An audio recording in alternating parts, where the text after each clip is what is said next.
দেখো সরাসরি স্ক্রিনে তোমরা এই মুহূর্তে ক্লাস 9-এর ফার্স্ট ইউনিট টেস্ট অর্থাৎ প্রথম পর্যায়ক্রমিক মূল্যায়নের গণিতের কোশ্চেনটা দেখতে পাচ্ছ। ফুল মার্কস তোমাদের হচ্ছে 40, সময় তোমাদের রয়েছে 1 ঘন্টা 30 মিনিট। একে থেকে রয়েছে সবকটি প্রশ্নের উত্তর দেওয়া, প্রশ্নের মান রয়েছে 1 করে 1 × 6 = 6।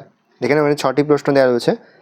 তারপর হচ্ছে 2-এর দাগে নিম্নলিখিত প্রশ্নের উত্তর দেওয়া যে কোনো 6টি প্রশ্নের মান 2 করে 2 × 6 = 12।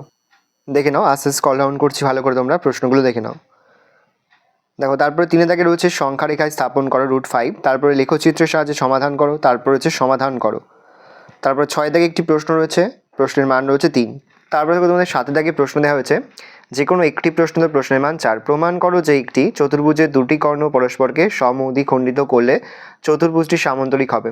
তাহলে প্রমাণ করো কোনো চতুর্ভুজের বিপরীত বাহুগুলির দৈর্ঘ্য সমান হলে চতুর্ভুজটি একটি সামান্তরিক হবে। পরে প্রমাণ করো যে আয়তকার চিত্রের কর্ণের দৈর্ঘ্য সমান, প্রশ্নের মান 3। তারপর দেখাও যে 2, 2, -2, -2 এবং -2√3, 2√3 বিন্দু তিনটি একটি সমবাহু ত্রিভুজের শীর্ষবিন্দু, অথবা এক্স অক্ষের ওপর এমন একটি বিন্দু নির্ণয় করো যা 3, 5 ও 1, 3 বিন্দু দুটি থেকে সমদূরবর্তী। ভালো করে দেখে নাও, এই রয়েছে ক্লাস 9-এর ফার্স্ট ইউনিট টেস্ট অর্থাৎ প্রথম পর্যায়ক্রমিক মূল্যায়নের গণিতের কোশ্চেন পেপার। ভালো করে প্রশ্নপত্রটা দেখে নাও।